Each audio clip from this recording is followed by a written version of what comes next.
श्रोते हो, श्राव्य कथा मराठी या चॅनलवर आपले स्वागत आहे.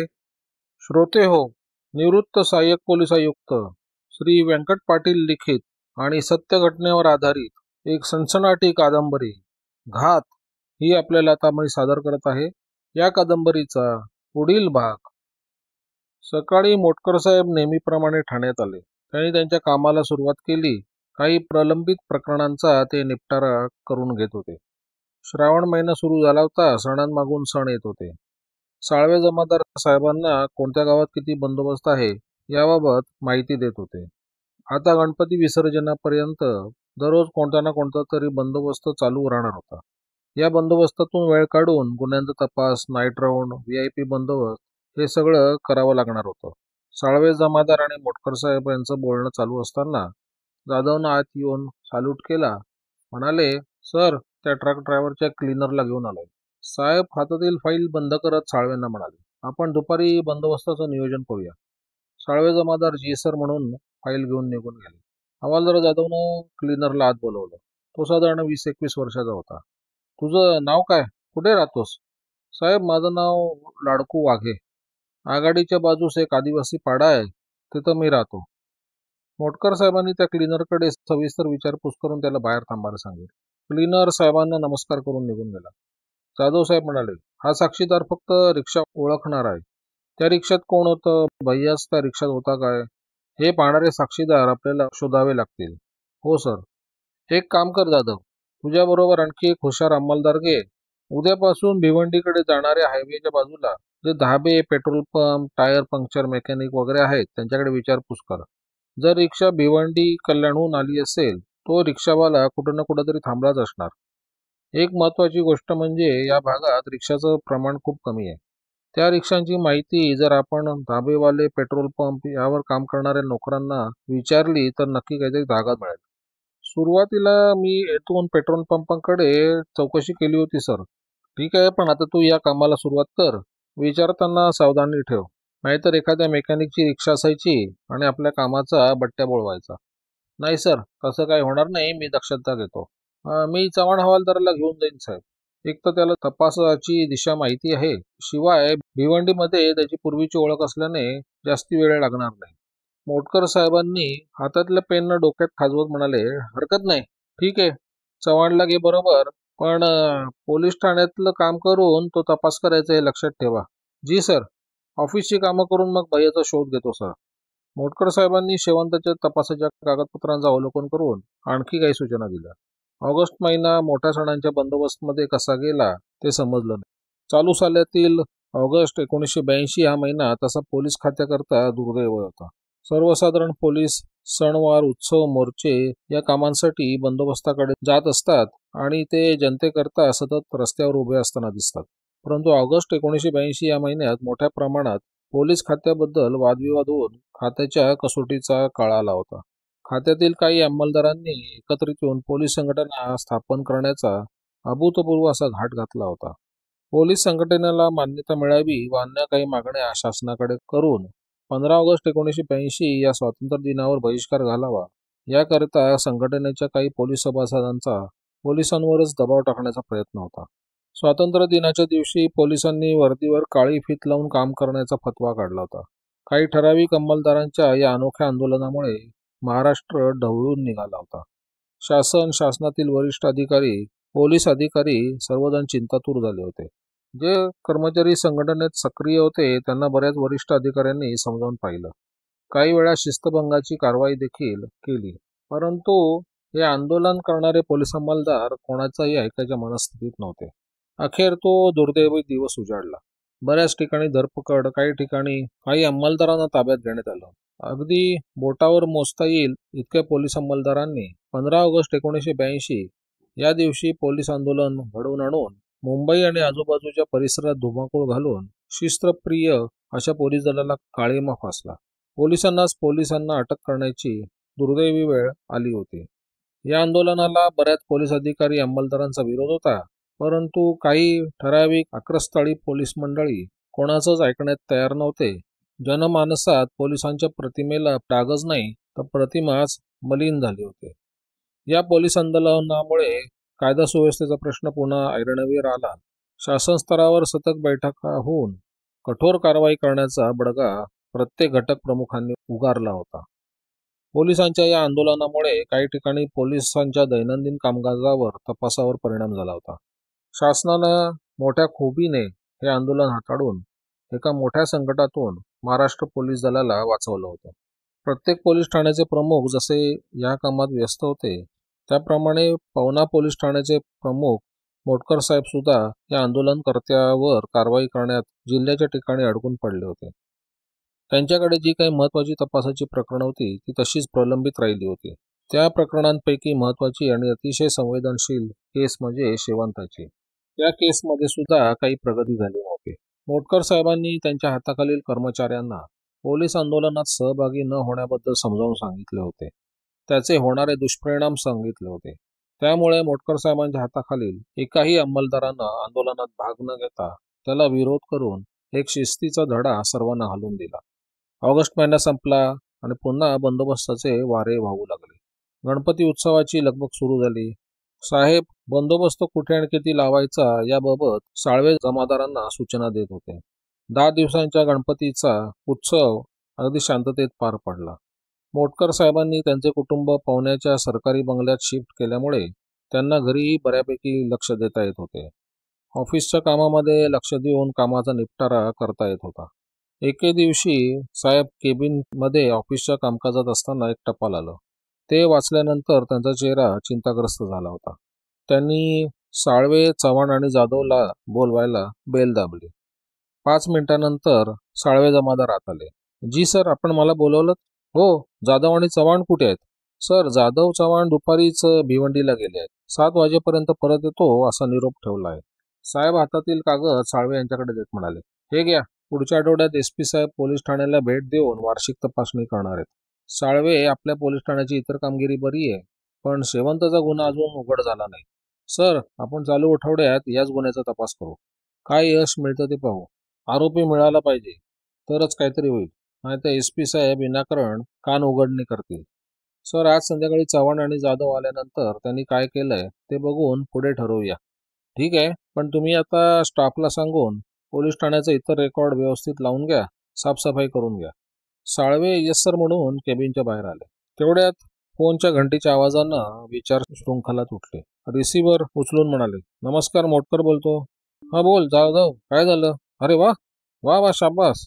फोनवर बोलताना त्यांच्या चेहऱ्यावर आनंद दिसत होता. बरं, त्या मेकॅनिकला घेऊन ये, मग आपण बोलू. ओके, वेल डन जाधव. असं म्हणत रिसिव्हर खाली ठेवून ते उठून उभे राहिले. रात्रीची हजेरीची वेळ झाली होती. 8 वाजता सर्व अंमलदारांना साळवे जमादार बाहेरच्या शेडमध्ये शिस्तीमध्ये उभे करून परेड सावधान करत होते. मग साहेबांच्या केबिनमध्ये जाऊन अंमलदारांची हजेरीबाबत रिपोर्ट दिला. साळवे, मी येतोय परेडवरती, साहेब म्हणाले. केबिनमधून साहेब बाहेर येत असताना साळवे जमादार यांनी पोलीस अंमलदारांना परेड सावधान असा आदेश देऊन साहेबांना सॅल्यूट करून मानवंदना दिली. मानवंदना स्वीकारून साहेब बोलू लागले. मित्रांनो, गेल्या पूर्ण महिना छोटे मोठे सण, उत्सवांचा बंदोबस्त, गणेश उत्सव यामध्ये आपण खूप कष्ट केले. त्यामुळे कोणत्याही ठिकाणी कसलाही अनुचित प्रकार न घडता सर्व कार्यक्रम शांततेत पार पडले. याबद्दल सर्वांचं अभिनंदन. सर्वात महत्त्वाची गोष्ट म्हणजे तुम्ही सर्व सहकाऱ्यांनी 15 ऑगस्टच्या आंदोलनात भाग न घेता खात्याला सहकार्य करून आपल्या पोलीस ठाण्याचं आणि पोलीस दलाचं नाव उज्ज्वल केलं. या प्रसंगात सर्वांनी मला सहकार्य केलं त्याबद्दल मी आपला आभारी आहे. साळवे जमादारांना काही वेळानं परेड सावधान करून साहेबांना मानवंदना देऊन हजेरी विसर्जन केली. पोलीस ठाण्यासमोर साहेबांचा बंगला असल्यानं आशादेवी बंगल्यातून खिडकीच्या पडद्याच्या आडोशाला उभ्या राहून साहेबांचं भाषण ऐकत होत्या. मगासपासून हजेरीवर वातावरण शांत होतं. हजेरी सुटल्यावर पोलीस अंमलदारांची गडबड सुरू झाली. आशादेवी पटकन खिडकीतून बाजूला झाल्या. साहेबांचं बोलणं ऐकून आणि विचार ऐकून त्यांचा आपल्या पतीबद्दलचा अभिमान द्विगुणित झाला. साहेब केबिनमध्ये जाऊन बसले. 5 मिनिटात जाधव आणि चव्हाण हवालदार आले. त्यांनी सॅल्यूट करून मानवंदना दिली. जाधवकडे बघत म्हणाले, कोण मेकॅनिक आहे? कुठे आहे त्याचं garage? Sir, RK petrol pump. Netivali येथे पंपाच्या बाजूला एक धाबा आहे. त्या धाब्याच्या बाजूला इम्रान नावाचा माणूस आहे. त्याचं स्वतःचं गॅरेज आहे. तो स्वतःबरोबर 1-2 पोरं मदतीला घेऊन गॅरेज चालवतो. आपण सांगितल्याप्रमाणे आम्ही पेट्रोल पंप, धाबे, गॅरेज तपासत असताना इम्रान मेकॅनिक मिळाला. त्याचं वय 20-21 वर्ष आहे, पण तो आपल्याला तपासात मदत करणार आहे. भैया आणि त्या रिक्षाबद्दल चौकशी करत असताना त्याच्याकडून चांगली माहिती मिळाली. जाधवनं त्या मेकॅनिकला बोलवलं. साहेबजी नमस्ते, मेकॅनिक म्हणाला. साहेबांनी त्याला बैठी इम्रानजी असं म्हणून खुर्चीत बसण्याचा इशारा केला. नाही साहेब, मैं इधर ही ठीक हो, मेकॅनिक म्हणाला. अरे बैठो यार. मग मात्र मेकॅनिक थोडा आखडून खुर्चीत ताट बसला. बोलो इमरान, घर में कौन कौन है, कहाँ रहते हो? साहब मैं अकेला ही रहता हूँ, माँ बाप गांव में आंध्र प्रदेश में रहते हैं. बोलण्यावरून तो मेकॅनिक साधा सरळ आणि गरीब स्वभावाचा दिसत होता. साहेबांनी विचारलं, फोटो में जो आदमी है उसको देखा है कभी? मेकॅनिकने एक वेळ जाधव हवालदारकडे बघितला. जाधव त्याला म्हणाला, इमरान तूने जो देखा है वो सब एक बार साहब को बता दे. साहब मुझे दिन कौन सा था ये याद नहीं, मगर करीबन 4 महीने पहले की बात है. फोटो में जो आदमी है वो और उसके साथ में और एक आदमी था. वह रिक्शा चलाने के लिए बैठा था. साहब उस वक्त दोपहर का 12 बजा था. तब ये दोनों आदमी रिक्शा से आए, रिक्शा ढाबे के सामने लगा दी और मेरे बाजू के टेबल में आके बैठ गए. ये लोग करीब आधा घंटा बैठे थे. मैं मेरा खाना खा के बाहर खटिया पर बैठा था. वो खाना वाना खा के फिर रिक्शा में आके बैठ गए.